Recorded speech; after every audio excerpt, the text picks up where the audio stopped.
Hey, have you ever been so dumb your denseness basically counted as a superpower? Have you ever wanted to be so tough your muscles could deflect bullets, extinguish fire, and definitely let you drink the salty spittoon? Well, congratulations! You might be a totem warrior.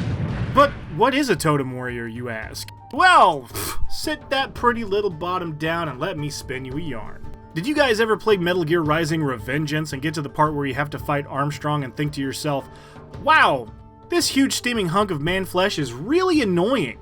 Well, guess what? That's you, baby! Welcome to the world of barbarians, where you half most of the damage you take, cause, let's face it, you're not that great at math anyway. All barbarians get access to rage!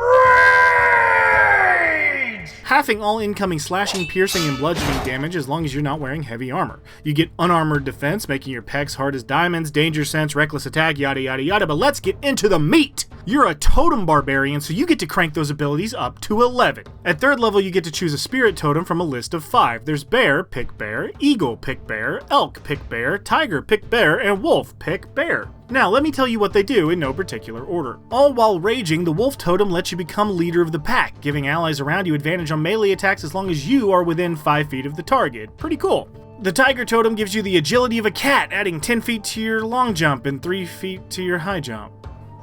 Yeah, it kinda sucks. The elk totem blasts that walking speed up by 15 feet, making sure you can always get into the action. Okay, we're getting there. The eagle totem lets you dash as a bonus action, and creatures have disadvantage on opportunity attacks against you. Okay, better. And that's all, I think, right? Wait, one more?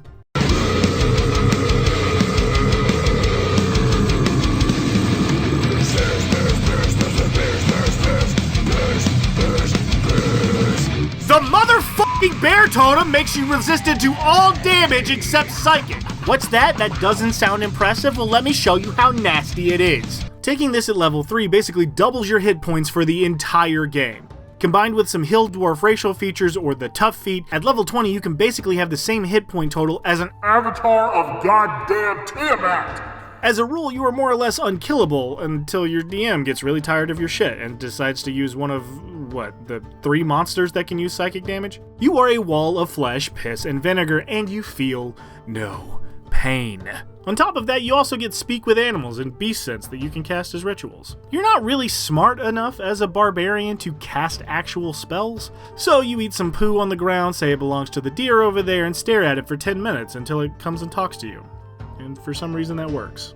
At level 5 you get an extra attack, and just for poops and giggles they throw in an extra 10 feet of movement, but at level 6 you get to choose another totem in aspect of the beast. Now you can choose the same totem as your original, or a different one, and they all do new cool stuff. Choosing the bear again, because of course you chose bear, gives you big burly arms and uncontrollable addiction to honey, but it also doubles your carrying capacity and you have advantage on strength checks to move objects around. This time the eagle totem forced you to eat a ton of carrots and gain the ability to see up to a mile away with no difficulty, and through dim light with no disadvantage. The elk totem doubles your travel speed. Not your actual speed, just your travel speed. It's really situational and kinda dull, to be honest. The tiger totem gives some much needed skills barbarians are actually super lacking in. You can pick 2 of either athletics, acrobatics, stealth, or survival, and I'm sure if your DM is cool, they will let you swap one out for something that makes sense if you're already proficient in all these skills. Intimidation would be great. The wolf totem lets you track other creatures at a fast pace and move stealthily at a normal pace. Useful, if a little underwhelming compared to,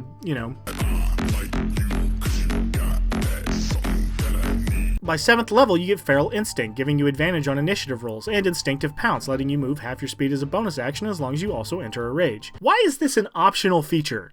This should have always been a part of the Barbarian's kit. But at 9th level, you get Brutal Critical, adding another damage die to your weapon on critical hits. Hell yeah.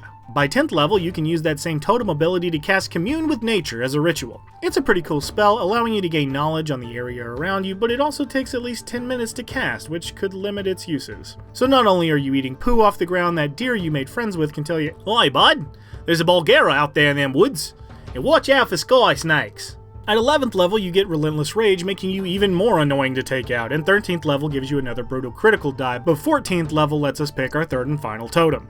The biggest bear totem forces all creatures within 5 feet of you to have disadvantage on attack rolls against anyone else but you, really putting to use all that extra damage you can sponge up. They are technically immune to this effect if they can't be frightened, but I love the idea that you're so intimidating that an enemy is completely terrified and can't think about anything other than trying to take you down. The deadliest eagle just straight up gives you a flying speed. Yeah, a no concentration flying speed on the Barbarian. Now, you're still dumb as a brick, so if you fly 40 feet in the air and end your turn, you drop like a sack of potatoes, but fuck it. What's 40 feet of fall damage to you? Like 2 hit points? Take the hit and fly up again next turn. Or even funnier, grapple the enemy and just seismic toss their ass straight into the dirt. The horniest elk... alright. You can run right over people, forcing them to make a strength save or be knocked on their ass. Pretty cool. You become the Juggernaut from... I'm the Juggernaut, bitch! Yeah. The stripiest tiger lets you pounce like that cool cat and kitten you are and make an extra attack as a bonus action as long as you ran at least 20 feet in a straight line directly at the target, which, let's face it, that's what you do anyway. And the doggoiest wolf lets you use a bonus action to knock a creature prone as long as you hit with a melee attack. This does not say take the shove action, so no save, no athletics check, just trip a guy every turn to be an ass? That's actually really fun. Not as fun as flying 40 feet in the air and then dropping it like it's hot, but still. The next levels in Barbarian let you burst all the capillaries in your face, making you rage for eternity, and then become so strong you never have to make a strength check. But level 20 is where it's at. The Primal Champion ability lets you break the ability score cap and raise your strength and constitution to a max of 24 instead of 20. This not only ups your HP and damage, it affects all the things a Barbarian wants to be good at, and just makes you better at them. Flavor is the name of the game when it comes to the Totem Barbarian. The book describes them as calling on aspects of nature to grant you cool boons, but you can absolutely ignore that and do whatever you want. You could flavor your bear totem, cause let's face it, you picked bear, as metal or rocky body armor like the best 2 characters in My Hero Academia, don't at me. Your eagle totem could be a literal eagle picking you off the ground and yeeting you at the enemy, or you screaming at the ground like the silliest character in X-Men. Or your elk totem could be... Okay, don't pick elk. It's actually pretty bad by comparison. So if you like tanking so much damage you become a threat to actual gods, eating shit off the ground to talk to deer, and making your DM restructure their entire campaign to find one enemy that does psychic damage, guess what? You might be a totem warrior.